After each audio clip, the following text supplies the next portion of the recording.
Hello everyone. So 30 days micro economics series में आज हमारा डे 25 है। आज हम ऐसे मार्केट को समझेंगे जहाँ सिर्फ कुछ ही बड़े फर्म्स होते हैं, मतलब कुछ ही प्लेयर्स होते हैं, जिसको हम क्या बोलते हैं, ओलिगोपोली मार्केट बोलते हैं। यहाँ पर ओलिगोपोली का मतलब होता है फ्यू और पॉली का मतलब होता है सेलर। सोचो जैसे जो टेलीकॉम कंपनीज होती है, जियो, एयरटेल, वीआई, या फिर कोल्ड ड्रिंक्स की कंपनीज होती है, कोको कोला, पेप्सी। इनके ना कुछ फीचर्स होते हैं, जैसे क्या है कि ये बहुत बड़ी बड़ी फर्म्स हैं। मार्केट का बहुत बड़ा हिस्सा इन्हीं कंपनीज़ के पास होता है। और ये क्या होता है, इंटरडिपेंडेंस होती है। सबसे ज़रूरी पॉइंट है ये कि यहाँ एक फर्म का डिसीज़न, क्या प्राइस होगी, कितना आउटपुट होगा, दूसरी फर्म को बहुत ज़्यादा अफेक्ट करता है।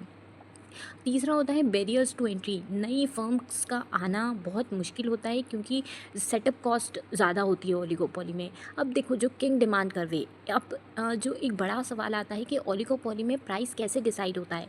यहाँ जो पॉल स्वीजी थे ना, उन्होंने किंग डिमांड कर्व का मॉडल दिया था। इस डिमांड कर्व इसका जो डिमांड कर्व होता है ना, वो किंग्ड होता है, यानी बीच में से मुड़ा हुआ होता है।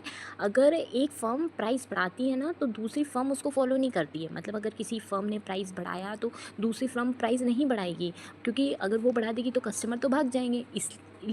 इसलिए जो ऊपर वाला हिस्सा होता है ना, वो मोर इलास्टिक होता है। लेकिन अगर एक प्राइस फर्म कम कर देती है ना, तो बाकी फर्म्स भी तुरंत कम कर देती है, ताकि जो उनके कस्टमर्स हैं ना, वो उनके पास से ना जाए। इसलिए नीचे वाला हिस्सा क्या होता है, इन इलास्टिक होता है। क्योंकि समझ आ रहा है ना। देखो, अब जो किंग डिमांड कर्व है, ये जो किंग डिमांड कर्वे की वजह से जो ओलिगोपोली में प्राइस रिजिडिटी देखते हैं हम लोग, मतलब प्राइस जल्दी से नहीं बदलता है। ग्राफ में जो एक ये जो ग्राफ दिया है, इसमें देखो कि जहाँ किंग होता है ना, वहाँ एमआर कर्व में एक गेप, मतलब डिसकंटिन्यूटी आ जाती है। इसका फ़ायदा ये है कि अगर कॉस्ट, मतलब जो मार्जिनल कॉस्ट थोड़ी भी ऊपर नीचे भी हो ना, तो भी फर्म अपना प्राइस चेंज नहीं करती है। वो प्राइस वॉर से बचा, मतलब क्या होता है कि ओलिगोपोली में प्राइस वॉर से बचना चाहती है वो। अब ओलिगोपोली मार्केट होता है, वो दो टाइप का होता है, कॉल्यूसिव और नॉन कॉल्यूसिव।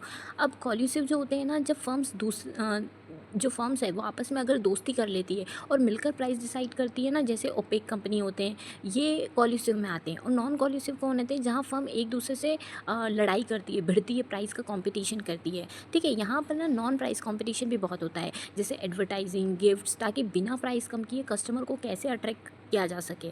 ठीक है, तो आई होप आपको ओलिगोपोली मार्केट क्लियर हुआ होगा। नेक्स्ट पार्ट में हम लोग और नए कॉन्सेप्ट्स पढ़ेंगे। अगर आपको वीडियोस पसंद आ रही है तो like, share, subscribe to my channel.